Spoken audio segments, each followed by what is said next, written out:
America's trying to give birth to democracy, and this is a pregnancy, a high-risk pregnancy at this point. I'm Mitch. And I'm Missy. We're coworkers. He's the boss, and we're married. And she's the boss. Together, we host Good Faith Weekly, a podcast on faith and culture. What could possibly go wrong? Tune in and find out. Missy.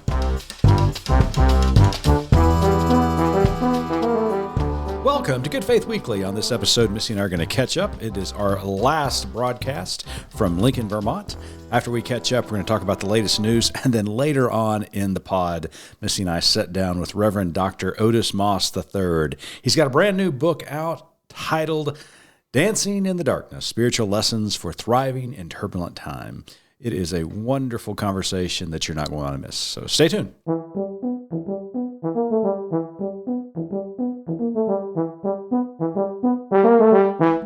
Hello there, Missy. It is hard to believe, but this is our last week in Vermont. I know, I'm kind of sad. I know, but we're going out with a bang. We are. We are. Want to tell the audience what's happening this week? We're expecting another, 12 inches of snow? Yes. Well, I mean, the first couple of weeks, we came up here just with the anticipation it's January in Vermont. Right. And there's going to be snow everywhere. None. There wasn't, which was good for us. I mean, being able to drive around and do things. We got to lean into it a little bit. Yeah, we did. Yeah. But yeah, lots of snow this week. So big snowstorm. Like I said, it's been a good time. I've enjoyed it. Absolutely. Me too. Well, lots going on in the news this week. And first thing I want to talk about is who does not have top secret documents in their basement these days? Well, I mean, Mike Pence has them. The president has them. The former president has them. I mean, it seems like everybody has top secret documents. And so I'm really excited to get back home to Oklahoma just to see where are top secret documents. I know. I don't have a basement, so I guess I don't have any. I don't know. You know, what's interesting to me is at what point in this process does someone actually ask the question, who the heck is checking these things out to these people, and who is not looking for late charges? Because what do you mean? I mean, they have to check them out. Somebody's got to know that they have top secret documents. I mean, it's kind of like, it's got to be a little like the library system because. Oh, I'm a terrible library patron. We've got some stories about the local public library. Norman Public Library. No. The local public library for me, the sign changes to just Barnes and Noble because I'm buying the damn book. That is so true. I remember the year. What was it? The year of forgiveness. What's the year in the Bible where they forgive the debt? Year of Jubilee. I think Norman Public Library finally had that, and I was top of the list. My fines were forgiven. Well, we got a new library pretty much based upon your late fees. Probably. But it's just crazy. I mean, it seems like everybody's got top secret documents in their basements. So, been a crazy week. So I do hope that they get to the bottom of it. Everybody gets these documents back in the hands of those people who need them because it is a security risk. But, sure. Yeah. Some other things going on in the news. What's that? Well, Governor Ron DeSantis is up to it again. I mean, I would say be more specific, but I don't even have to. I mean, this week he decided to outlaw the AP history course on Black history. And it has caused an outrage. And he cited the reason for it is that there was a section about gay people. Oh, really? I didn't know that. Yeah. Yeah. Oh, my gosh. I know, right? Okay. Because high schoolers taking AP level courses surely don't know that homosexuality exists. No, is that the premise? All. Okay. Yeah. Gotcha. Right. Yeah. So, but yeah, I mean, they're up to it again. It is the continued whitewashing of education in this country. For some reason, the right-wing zealots out there do not want our students knowing history. They do not want them being taught an honest account of what took place. And it's just appalling. And so we talk a little bit about this with Reverend Moss in our interview, and he does a great job articulating and talking about it. Yes, he does. I agree.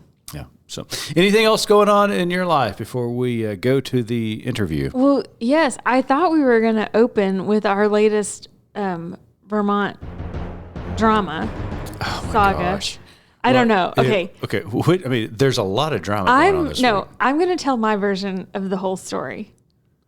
Okay. So this week, you had to leave me and go out of town. When you say that sounds so permanent, you had to leave me. You left for a few days to go out of town on a business trip. I did, sure. My original plan was to go stay with friends. They, unfortunately, were going to be out of town, so I was looking at staying here in Lincoln by myself, which is fine, but I'm in the... No, it was not fine because, I mean, folks, the week lead up to this, Missy was terrified of staying here by herself. She had the podcast written already. She had the narrator. She had the way this was going to go. Yes. She was going to be murdered in the snow by an axeman coming out of the woods. And if dear listener, you might be privy to think that all of this in my mind comes from podcast listening, you would be wrong. I have been this way since I was 5. So, yes, I had all the narratives. And of course, we're comfortable here, but it's still not a place that I'm super. Sure. It's not like home. I don't know who to call at 10 o'clock at night if I have an emergency. Like, I don't know who's up late. I got it. And I did empathize with you. No, you didn't. I did too. No, this is my story. But what I was going to say is that instead of the one-armed man dragging his axe through the bitter snow of the Green Mountains to knock on our door, something else knocked on our door. So on night 2, I'm sitting in the living room watching TV, and there was, in fact, an intruder, as I predicted. There was an intruder. There was an intruder. I looked to my left, and a little furry creature was just a woodland creature, casually scampering across the dining room floor. You gotta love it. So I looked at it for a moment and thought, well,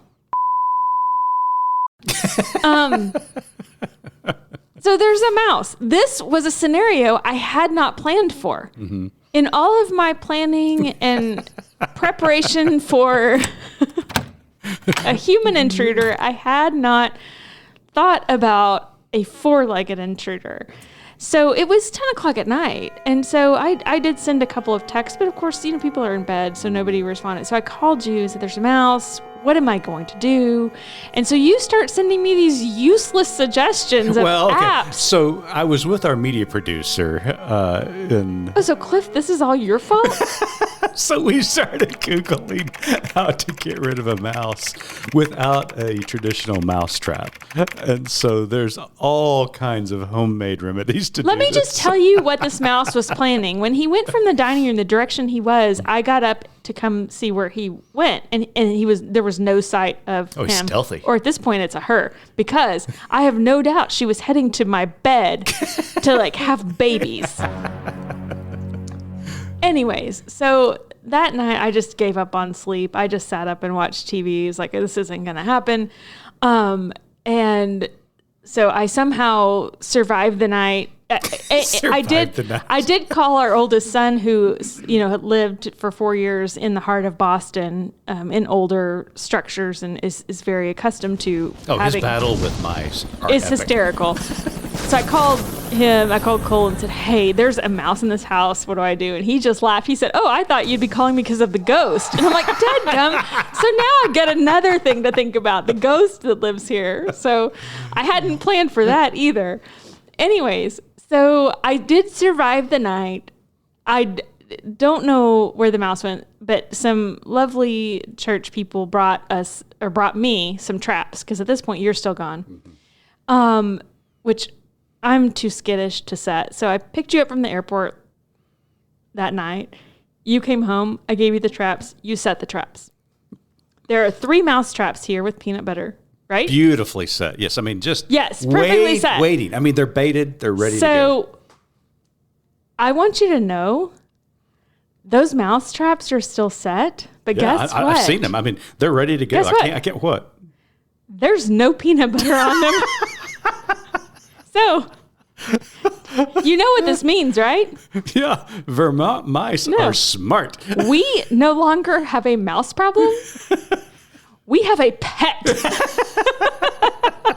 The pets have been fed well. We have a pet. We do. And so now I've just resolved that this is our little pet. And I will say, creatures great and small, from 4 legs to humans in Vermont, are just cuter than anywhere else in this world, because this little mouse was just the fluffiest, like sweetest looking thing, not like Oklahoma mice that are definitely going to claw your eyes out while you sleep, right? So I'm kind of feeling a little bad about seeking to not have him anymore, but anyways, it was just funny. So that's where we're at, you guys. We have a pet mouse now. We do have a pet mouse. That is exactly right. Well, it has been a great time here. I've got my last article coming out this week about the United Church of Lincoln, and it's been a great experience, and I hope that everybody's enjoyed reading those columns and hearing us talk about this incredible place. And whoever they end up calling as their permanent pastor, whoever ends up living in this parsonage, they're going to be incredibly blessed, because this is a great place. They need better mouse traps, though, and that will be my housewarming gift to whoever moves into this house. Or you could just get a little, cage for the pet mouse. You could. Which, I mean, we've had pet rats before. We had 2 boys. I have not had a pet rat. Pet rats, and they were great. I'm not gonna. They were perfectly fine pets when you had them contained and knew where they were. Very true. Very true. So. Well, it's been a good time. I'm glad we did it. I'm glad that we're going to be going home. I miss home. So yeah, looking I do forward too. to going back to Norman, and that's where we'll be broadcasting next week. Well, you and I sat down with an incredible preacher, theologian, just full of wisdom, the Reverend Dr. Otis Moss III this week. So I first heard Dr. Moss, I don't know if that was your first time to hear him as well, but in Tulsa last summer, 2021. Yeah, 18 months ago or so. On the 100th... Summer 2020. 2021. On the 100th anniversary of the Tulsa Race Massacre, he preached at the AME church there in North Tulsa. And I wish I had control over a group of people, maybe like students or something, so I could have required listening, because my thought is his sermon that day should be required listening. It was phenomenal. Just blew my mind. He's amazing. So I was so thrilled to listen to his book. It left me wanting more from him. So he's just phenomenal. You should buy the book. Absolutely. Well, before you buy the book, listen to our interview with Reverend Dr. Otis Moss III. Hey, listeners, check us out online at goodfaithmedia.org and follow us on social at gfmedia.org. We'd love for you to subscribe, rate, and review the podcast. I'm new here and could really use the feedback, but only if it's glowing. Thanks for listening.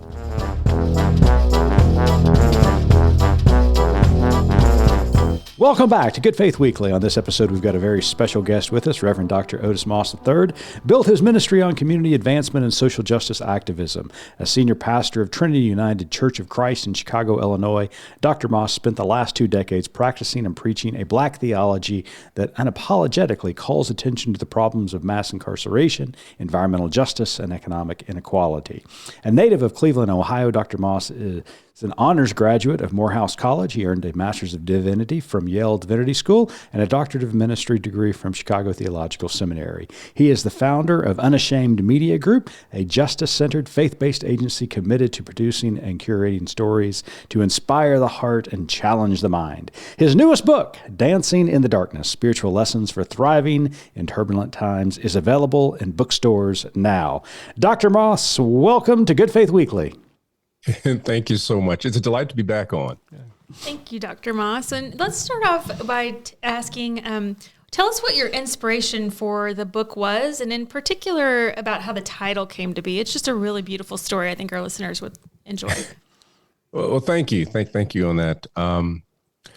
Several years ago, I recognized that there is really a spiritual itch that is happening in our nation, where people are attempting to scratch this itch with things that leave them empty, or I like to say spiritually anemic, whether it's social media, some type of materialism, or as my children say, clout chasing. And I wanted to refocus on these values of love and justice. And these particular values are the ones that allow us to flourish as human beings. They are eternal. They're the ones that have allowed us to be resilient, to resist, and to envision a new world. And thus the impetus for the book was refocusing us on these values that help us shape our democracy and help us reform who we are as human beings in relationship to God. Well, Dr. Moss, congratulations on the book. In the introduction, you recall a letter you wrote to your son in 2016. And it's a beautiful moment. I've heard you speak about this letter in public before. Just for our listeners, could you recap the letter? And then after you recap it, I've got another question for you. If you were to write that same letter today in 2023, how would it be different? Well, the letter, for those who haven't read the book as of yet, is a letter that I wrote to my son, specifically to him privately first, and it became a public open letter when he witnessed the death of Philando Castile on social media. And he raised the question, he said, "Dad, am I next?" I knew at that point that I needed to sit him down and speak to him about some of the realities of being a young Black man in this country, being a person of African descent, or I like to say, kissed by nature's son. That there are people who will weaponize your skin, and I wanted him to know that there's nothing wrong with him, but there's something wrong with adults who always want yesterday to be today. And I shared with him the need to fight with head, with heart, learn how to properly grieve and gather in a community of safe spaces and the power of prayer. And just to share with him that it is every Black father and Black mother who must have this conversation with their child. And I hope that this letter is something that he could hold on to and maybe pass on to his child and say, this is what a life was like in the 2000s in the United States, and maybe to his grandchildren. If I were to write that letter today, it would be a very similar letter, depending upon his age. He was a young teen at the time. If I was writing to my son, who's about to graduate from Morehouse College, there would be some moments of focusing in depth in terms of his power, his strength, even more, talking about his gifts in depth even more. But the letter itself would be the same, but I would shape it to someone who is stepping into graduate school versus talking about a young man who is frolicking down the street with his friends and having fun, and somebody thinks that they're dangerous. Now he's going to deal with microaggressions. He's going to have people make assumptions about him, even with a suit on. It does not protect him in any way, shape, or form from the strange shadow and cast of this antebellum myth that we still function with in America. You know, Dr. Moss, I just returned from St. Louis, Missouri. Our media producer, Cliff Vaughn, and I were there working with some local congregations because, as you know, 2024 will be the 10th anniversary of the murder of Michael Brown.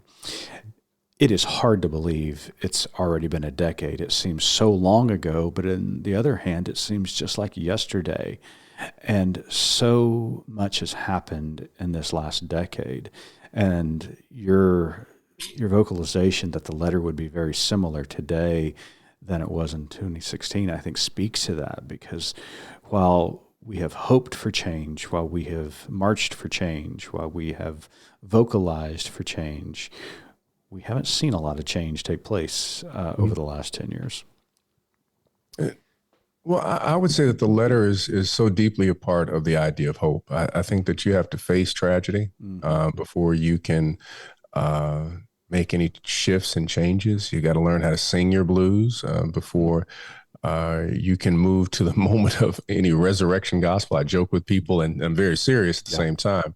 I said there is no resurrection unless you spend some time at Calvary. So don't take me to Calvary until you really want to rest on Friday with this Calvary moment, the blues moment. And in the last 10 years, there have been some great challenges, but I don't think that a decade is how we measure shifts. I think we measure shifts by generations. I think we measure shifts from 1623 to 2023. And unfortunately, these letters is part and parcel in the African American community of sharing with your child the expectations. And those letters were written in 1696 of indentured servants who were Africans, who were seeing the changing policies in America, where at one time they could own land and all of a sudden their land was being taken after they had amassed. I have it in my book, the story of Antonio and Mary, really one of the first couples that we know of in America of African descent, who amassed something insane like 300 acres of land after they were freed, and all of it was taken from them. Once the policy shifted in America, because prior to the land being taken, they were just considered to be, other immigrants, essentially. They were indentured servants. They were called African, but there was a revolt in several spaces in the colonies where indentured servants who were European and enslaved Africans and who were enslaved, and also indentured Africans, decided to get together and say, hey, we can change the colony. Yeah. And once that happened, then all of the policies began to change to say one group is not human. Another group, being white, we're not going to give you any more money, but we want to let you know that you're better than that group. Just don't look at the plantation owners. And so this division between communities that had so much in common begins to fester in America.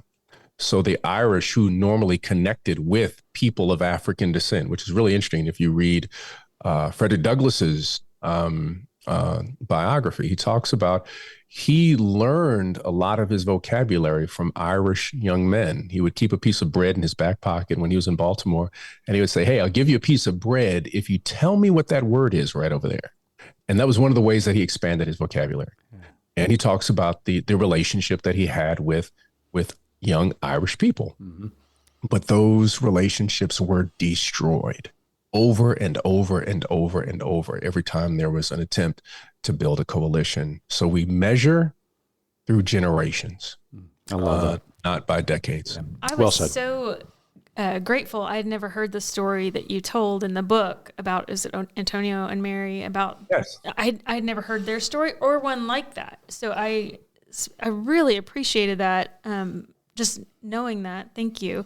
And another thing I really appreciated in the book is how you take these complex kind of ideas and situations that seem so heavy, and you break them down into such wonderful analogies that we can understand, whether it's physics or basketball or pop culture. And once you pick something apart, it's like it's a light bulb in every chapter. Oh yeah, it's just this. So before I ask my next question, I'm going to pull a quote from chapter 1. It says, if your troubles are zombies, go for the head. If they're spiritual, learn to link love and justice. So with that inspiration in mind, you told us a story about Howard Thurman when he was a child and how he nearly missed out on his opportunity to attend high school because he did not have the money to tag his, and I loose air quotes, his bag properly. Tell us what happened next and how it relates to the quote that I mentioned when it comes to linking love and justice. Thank you for bringing up that story. It's one of my favorite stories I heard over and over again as a child. My father was a great lover of Howard Thurman. He sat in a very special seminar. He was with Thurman at his house, which was interesting, with about 9 other ministers who were in this small private seminar with Howard Thurman. For those who are listening who may not be familiar with Howard Thurman, he was the spiritual teacher of Martin Luther King Jr. And the legend has it, I heard this from Andrew Young, that there were 3 books that Dr. King always had with him. 3 texts. He always had a Bible. He always had a copy of the Constitution. And he had the book that Howard Thurman wrote entitled Jesus and the Disinherited, just to give you a sense of how important he was. Well, Howard Thurman, in his autobiography, and I would encourage anybody to read it, it's amazing, entitled With Head and Heart, he dedicates the book to the man at the railroad station. And when you start the book, you're like, what is he talking about? and then you read and find out that he grew up in Daytona Beach, Florida. He was born in 1899, obviously during a period of just heightened segregation. And there were only, if memory serves me correctly, in that area, within a 100-mile radius, I think there was only about 2 schools where a person of African descent could get a high school education. Only 2. And they were not near his house. They had to pay tuition. He had to get on a train if he wanted to complete high school. And so as he was attempting to take his trunk, which was wrapped in a rope, it was falling apart, and to get on this train, the ticket master, it wasn't the conductor, the ticket master, I believe, that said, boy, your trunk is not, as you said, properly tagged. You can't have something wrapped up in this manner. You're going to have to buy another ticket for your trunk, knowing that this young man, the family had spent everything to send him to school, to get on this train. And at that moment, the specter of racism wrapped around Howard Thurman and said, your dreams are permanently dashed. You're going to live in Daytona. You're going to pick cotton. You're going to stay in your place. That's essentially what that person was attempting to do. And the way that he describes in his book, that he turns around, that there is this black man in overalls raising the question, wanting to know, boy, why are you looking so sad? And he said, I can't get on this train. My family has spent all this money. It's just not possible because this man over here is demanding more money for me to get on this train. And the man says, well, let's see what we can do about this, and reaches into his pocket and he pays for Thurman, helps the young Howard Thurman place the trunk on the train. And the way Thurman tells it is that after the trunk was placed on the train and he turns around to thank the man and he's gone. And for the rest of his life, he says, I don't know if he was an angel. I don't know if he was just somebody who wanted to see me do well, but I have to thank the man at the railroad station who changed my life.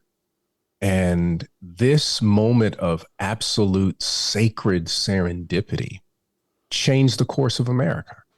So if Thurman never went to high school, Howard Thurman would have never gone to Morehouse College. If he never went to Morehouse College, he would have never gone on to seminary, and he would have never written the book, Jesus and the Disinherited. And that was the book that when Martin Luther King encountered it, that sparked his whole thought process around social justice and liberation and raising questions about nonviolence as a tactic.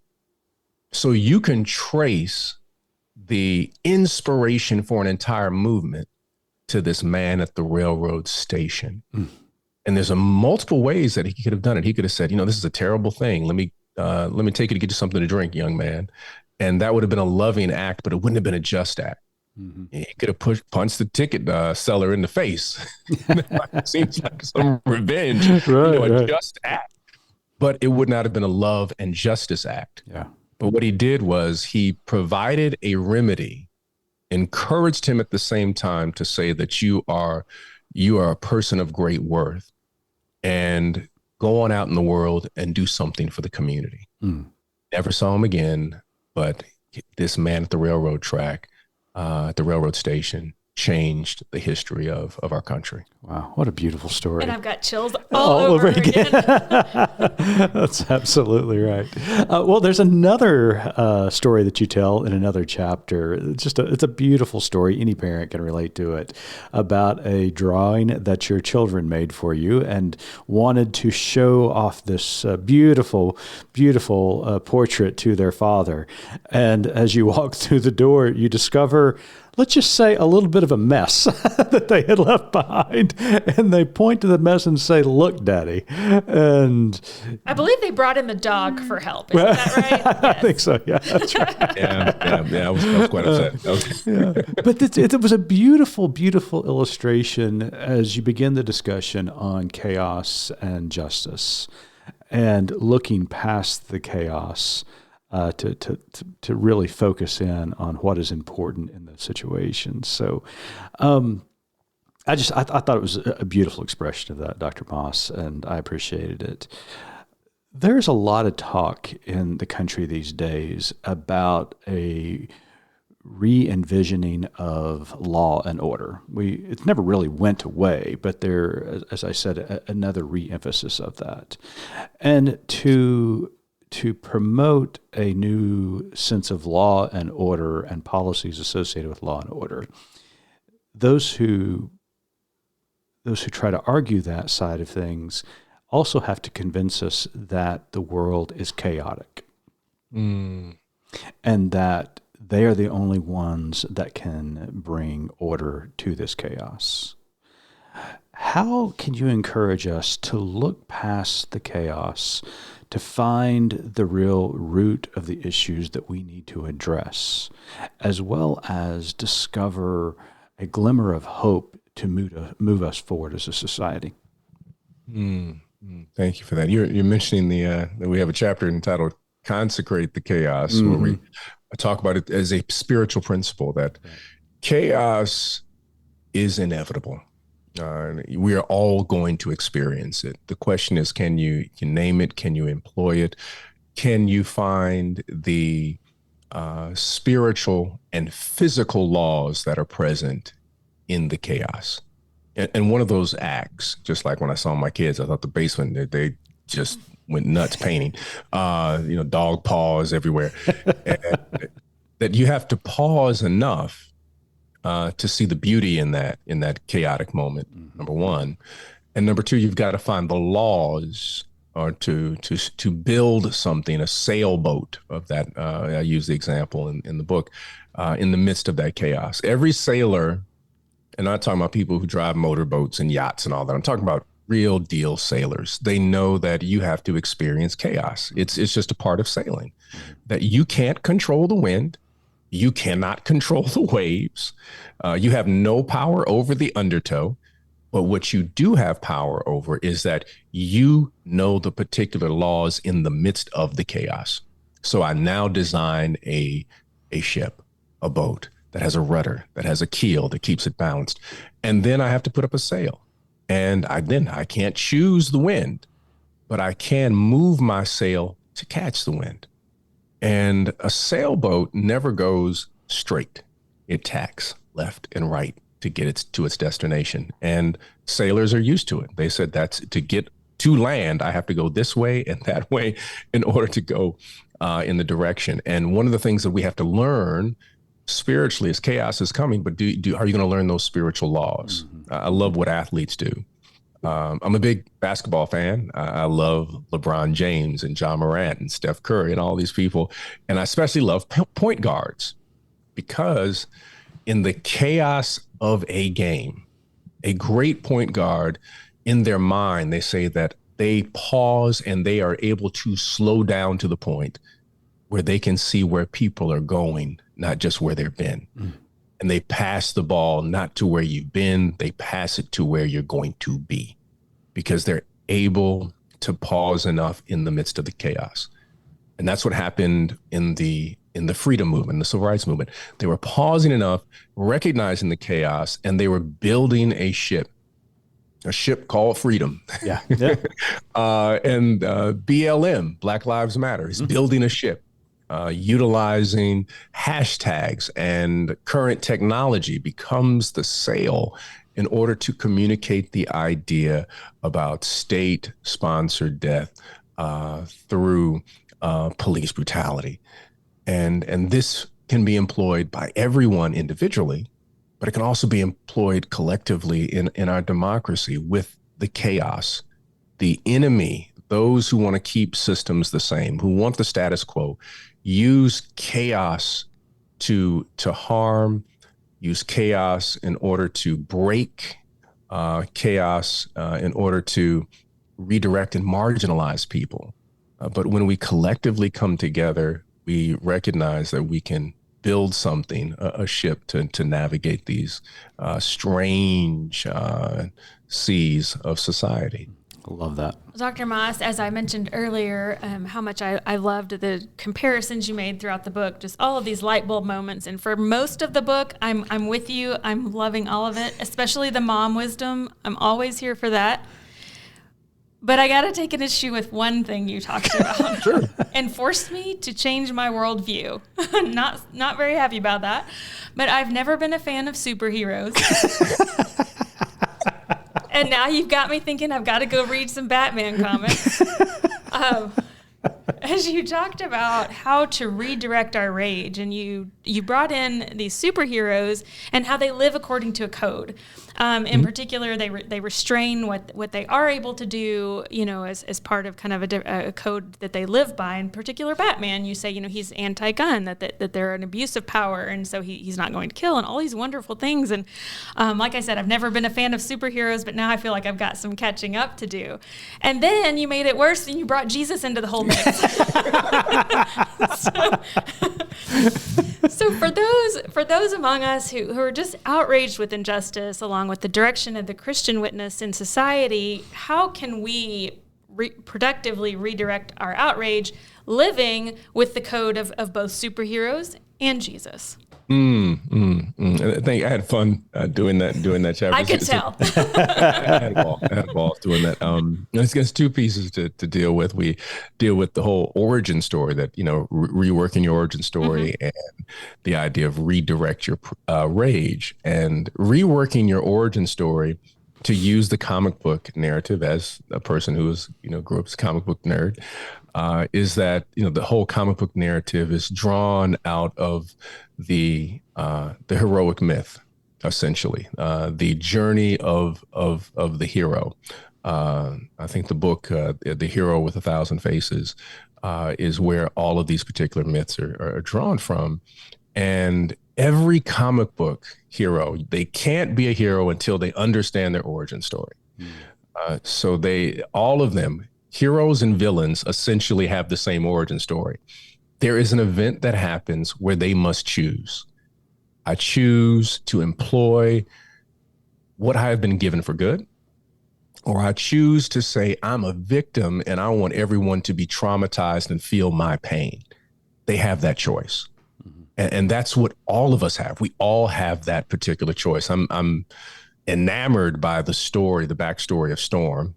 X-Men, for those who are not comic book. I was going to have to ask. I didn't know that was the name of a superhero. What was interesting, I read that. I did not know her backstory, so I thought that was fascinating. Yeah, her backstory is, here you have this orphaned young lady in Africa who is, she can control the weather, and she's just using her powers essentially just to eat every day, until she essentially goes on a vision quest into the Serengeti, I believe.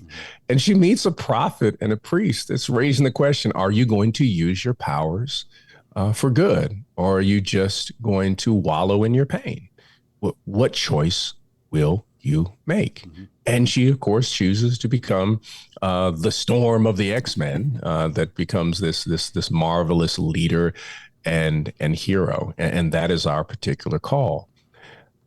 And so we must choose a particular path. And then when it comes to redirecting our rage, I share the story of Joseph Graves, who's a beloved young man in our community who was murdered senselessly, not just a few blocks from our church. He was home for for vacation. He was in college, and he was shot and killed in his car, and it just broke many of our young people. And many of them, there were some really rough moments where they wanted to take justice, quote unquote, into their own hands. And it became the responsibility of our community to help them redirect this moment, this rage, the way that they were feeling, that they had to do something. And so we put together what were called peace circles. We have a rites of passage program. That rites of passage program works with young boys as they walk into their manhood.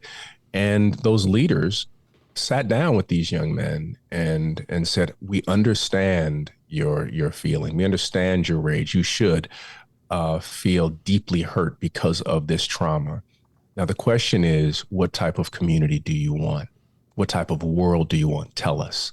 And they sat down and just walked through all these pieces, and they came up with an idea. Well, we want to put together a march. We want to raise money for someone to give, information on who killed Joseph. And they raised, these are teenagers.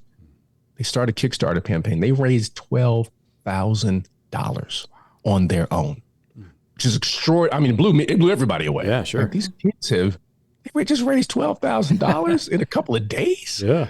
I mean, it's pretty extraordinary. And then they started a community march where they were knocking on doors, telling that we're here, we're safe, if you have any information. The tipping point came when they decided to have a, quote, memorial that they were organizing on the site where Joseph had been shot. Mm-hmm. That may seem normative to other people. Hey, what's wrong with that? But the issue is when teens do things on their own, it means that anybody can show up. Some who are there to mourn, and some who have some real mischievous ideas and some destructive ideas on their heart, where someone would say, hey, I know who actually did it. I know who shot Joseph, whether it's true or not. And then someone tweets that out. And then all of a sudden it goes viral in the community. Yeah. And then we've got a whole nother mess on our hands. So it got really tense for us at one point when a few people thought they knew who the killer was, and then come to find out that people were given different names of the killer. So I was like, oh gosh. I said, now they're going to go after this person in this community and this person. And so we had to intervene and teach them what kind of community do you want?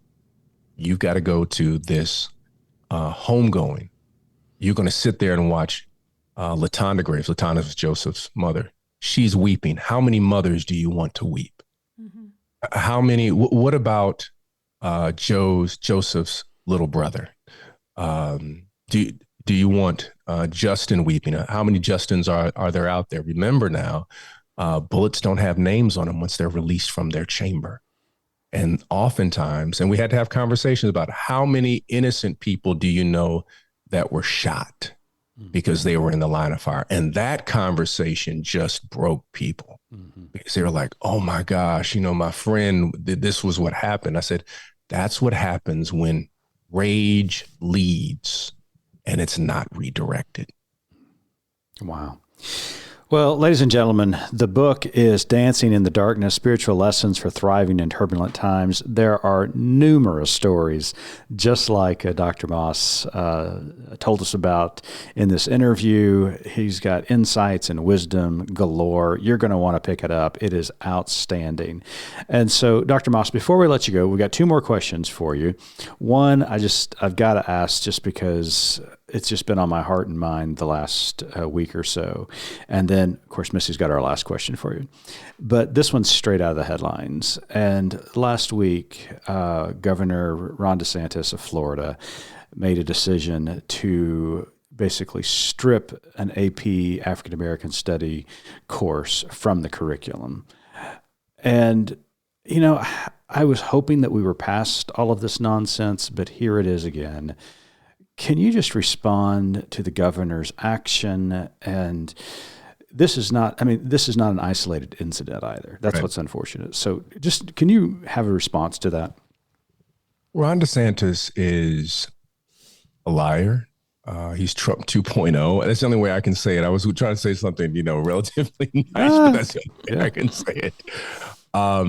And he is using the age-old antebellum and Confederate and anti-Reconstruction playbook, white resentment.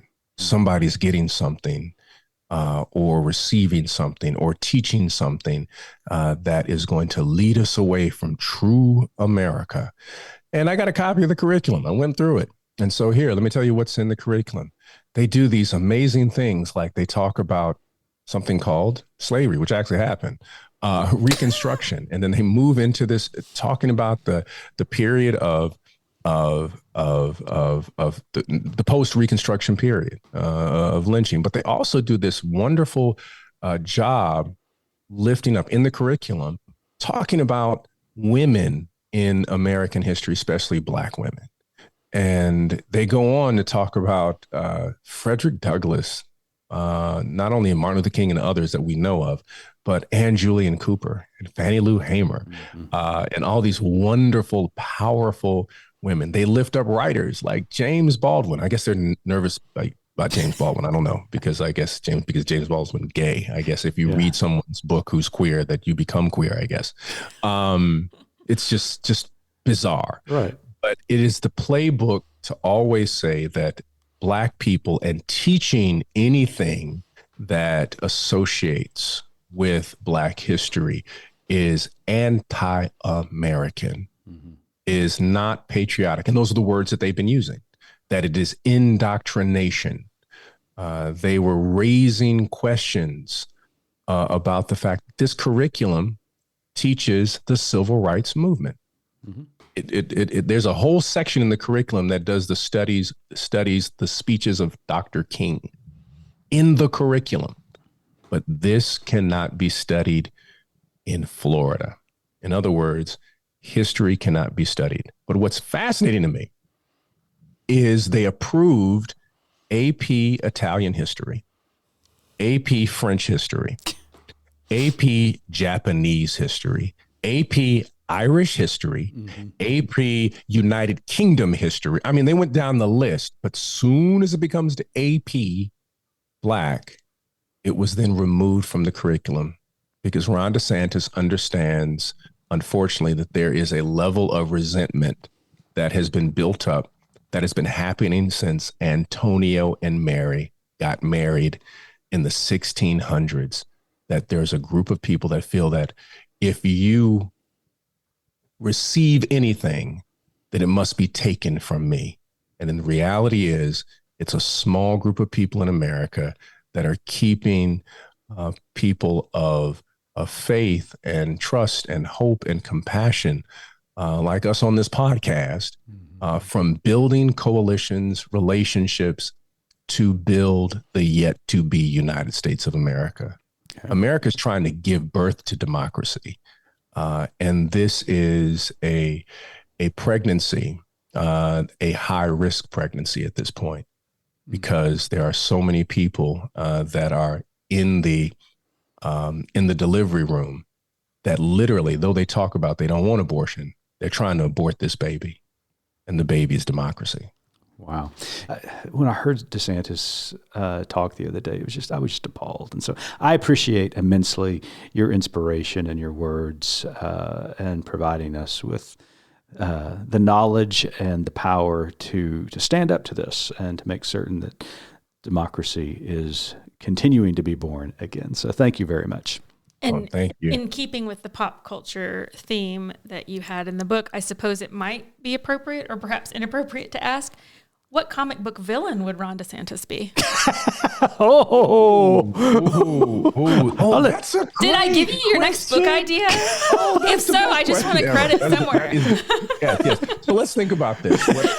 What villain would he be? He's not smart enough to be Lex Luthor. No way. But no, he's not. He's not a genius at that level.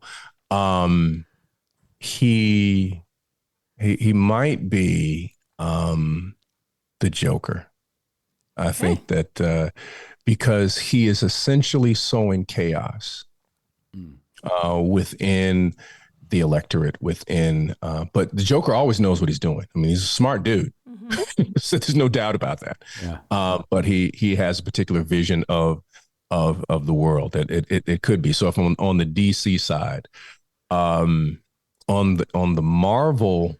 You're doing the extra credit points. yeah. That's some DC side. On the Marvel side, I think that there are a couple of people.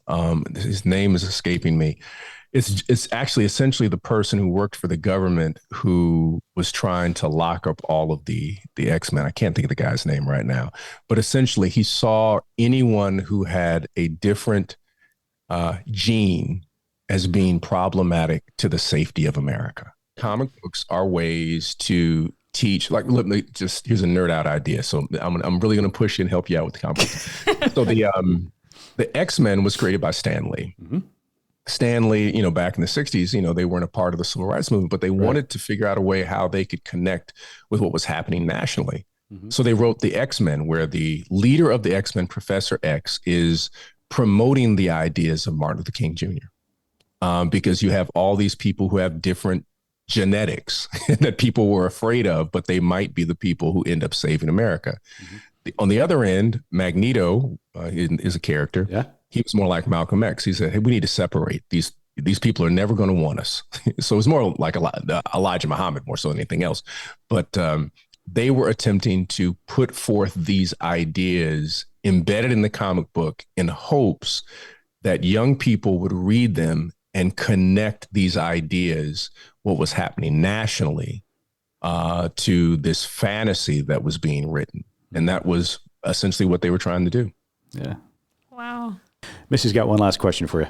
I do. Well, Dr. Moss, as you know, our tagline at Good Faith Media is "There's more to tell." So in light of our conversation today and the work that you do, what is your more to tell? I didn't fully answer the first question you gave me about the title of the book. And I think there's more to tell. I just realized that. And the title, because it's people seem to really resonate with Dancing in the Darkness, especially when I tell like where it came from. It's really from my daughter. My daughter is the one that taught me how to dance in the darkness. And in 2008, when I had become pastor, and Dr. Jeremiah Wright, my predecessor, had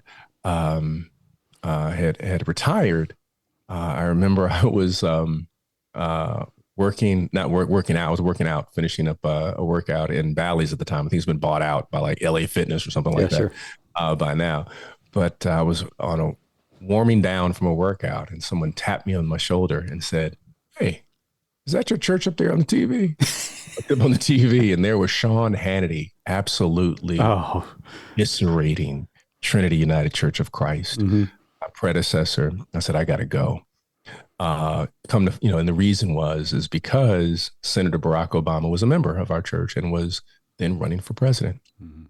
And since it became president, and that started a gauntlet. As soon as they put this information out on the conservative web and on these shows on Fox, 40 outlets showed up every Sunday to our church with microphones trying to get someone to give a quote. And then the death threat started. My predecessor, Dr. Wright, myself, the church, we had bomb sniffing dogs that came into every single service. And we had stacks upon stacks upon stacks of letters that we had to send to the FBI and the Secret Service every single week. And I was very anxious. I had to get security to follow me around everywhere I went. My children had security sitting outside of their school when they went to school, and, picked them up and everything. And one evening, we were trying to get some sleep. I was trying to sleep. I didn't sleep much. And we heard something in the house. My wife tapped me and said, you need to check that out.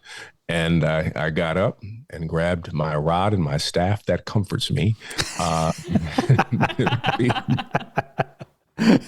Being a baseball bat. It's always a baseball bat. I've got a baseball bat too. 34-inch Louisville Slugger, man. There you go. It was a Louisville Slugger. And I'm looking around the house and I'm honestly thinking, is this it?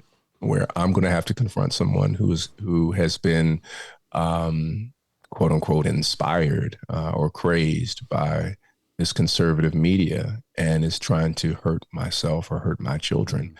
And I was ready.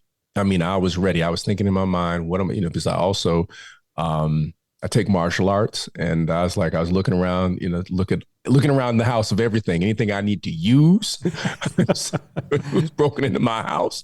And I heard the noise again coming from my daughter's bedroom.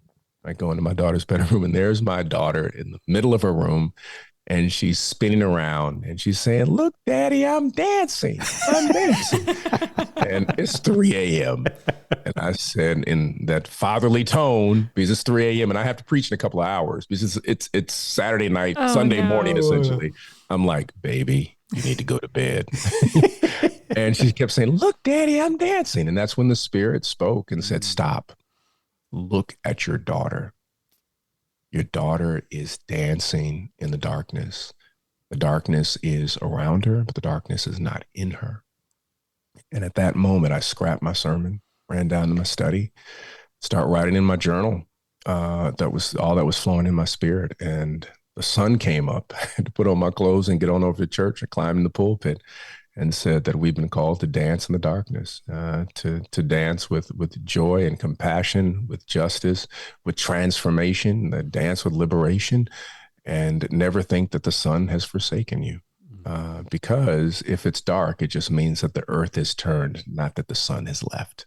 And if you keep dancing, eventually morning will come. And as the scripture says, joy does come in the morning. And so that's where the title of the book came from.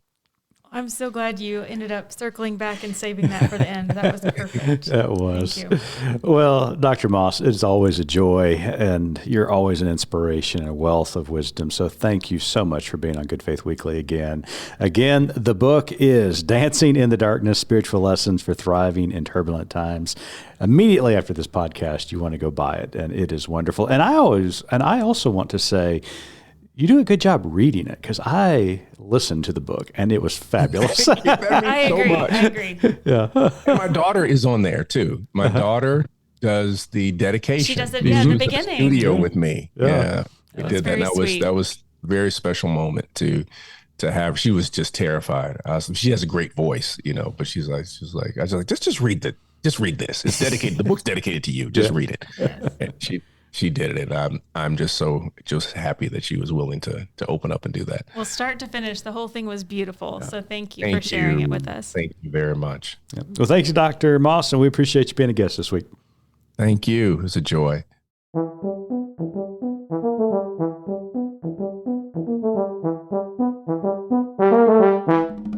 I mean, it's Dr. Moss. He was great. I say that if you didn't have just chills and a tear in your eye as he told the story about the title of his book at the end of the interview, I don't even know what to do with you. Right. I just don't.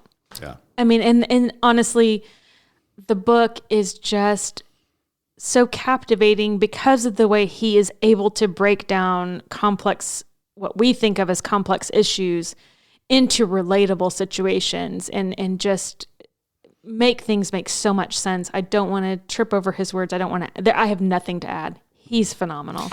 You mentioned in the intro before we pitch it to the interview, you talked about that sermon that he preached at the 100th anniversary of the Tulsa Race Massacre. And I heard him preach that again in Denver at the Festival of Homiletics. And it was just an outstanding attempt at taking a text and dissecting it and deconstructing it, but also at the same time constructing the idea of what was going on in the text and what Jesus was doing. And it was Jesus healing the man who was possessed by demons, Legion, and putting those demons into pigs, and how the liberation of one individual actually shut down an entire corrupt system that was taking place during that first century. And it's just it's a reminder of why we fight for social justice, why we stand up and we walk beside people who are marginalized and oppressed, because you never know when you change the life of one person what that trajectory begins, as was the case with the man at the train station. Absolutely. I love a brilliant mind who's able to look so much deeper than I am into a text, such as the one you just mentioned. When he puts such practical kind of aha moments into that sermon or into the book, it's so wonderful for those of us who have a hard time seeing those things. I'm thankful for him. I'm thankful for the book. One thing I thought was interesting was he spends time in the book, and he talks about a little bit in our interview about origin stories. You and I have talked a lot on this podcast about origin stories and the importance of origin stories. Of course, he kind of builds that on the foundation of superheroes, which was a funny. Hey, good job giving him an idea for a new book. Absolutely. So I'm so appreciative for our paths crossing and for being able to listen to the book and then have an actual conversation with him. And I look forward to his new projects. Yeah, I will be reading his graphic novels. Yeah, 100%. Well, when you click off this podcast today, make sure you go to wherever you purchase your book and pick up Dr. Otis Moss III's new book. It is certainly worth a read or a listen. Absolutely. Well, before we sign off, Missy, we've got a really important week coming up here at Good Faith Media. Is it my birthday, our anniversary? We're always celebrating. Okay. We always celebrate you. I mean, you're the co-host extraordinaire. That's right. We are having our very first webinar with our Good Faith Advocates group. Starting in 2023, we launched the Good Faith Advocate Network because there are those of us who are tired of playing defense when it comes to talking about these very important issues that we're facing. It seems like for decades, all we've been doing has been reacting to whatever the religious right has to say and letting them dominate and control the conversation. While we know there is a large swath of people who have other viewpoints and have other ideas about these issues that are not opposite or in contradictory of their faith, it's because of their faith. And so we have created the Good Faith Advocates Network that is trying to empower people to bring these conversations to the main streets of where they live, whether that's the coffee shop, Sunday school classes, workplaces around the water cooler, around even family tables. We want to empower and equip people with important information so that they feel like they can provide a theological construct for their beliefs and arguments as we try to steer this conversation in the direction we feel convicted it needs to go. Well, I'm intrigued. Tell me more. Thank you for asking, Missy. Well, this Thursday, we have our very first webinar. It's February 2nd. 2 o'clock Eastern Time, 1 o'clock Central Time. And we have 11 o'clock on the West Coast. Thank you. Thank you for that. We have none other than Matthew Dowd as our guest that day. I adored when we interviewed him. If you haven't heard that episode of our podcast, and if you haven't read his book, shame on you, because we plugged it. I loved it. Revelations by the River. It's just fantastic. It's incredible. Yeah. So he is going to be our guest. We're going to talk a little bit about what the Advocate Network is going to be, how it's going to unfold, how you can be a part of it. And then we're just going to let Matthew talk about the importance of communities like the network working together and collaborating together to provide an alternative to Christian nationalism. Because he has been talking about it on MSNBC, Morning Joe. I mean, wherever he speaks these days, he brings up the dangers of Christian nationalism. So we're really looking forward to hearing from Matthew Absolutely. Thursday. He knows his stuff. Yeah. And you can go to goodfaithmedia.org, find the webinar, go to the Good Faith Advocates Network page on that website and register for the webinar, because the only way you'll be able to see it is if you register. So we look forward to having you as a guest that day. We're really looking forward to listening to Matthew. Absolutely. So 2 book assignments between now and then would be Reverend Otis Moss III. Yes. Dancing in the Darkness. And then Matthew Dowd's Revelations by the River. For your knowledge, for your benefit. You will not be sorry. They're both fantastic books. Well, we got to get out of here. We got to start packing. That's right. Heading back to Oklahoma. All right. We'll see you guys next week. Have a great weekend.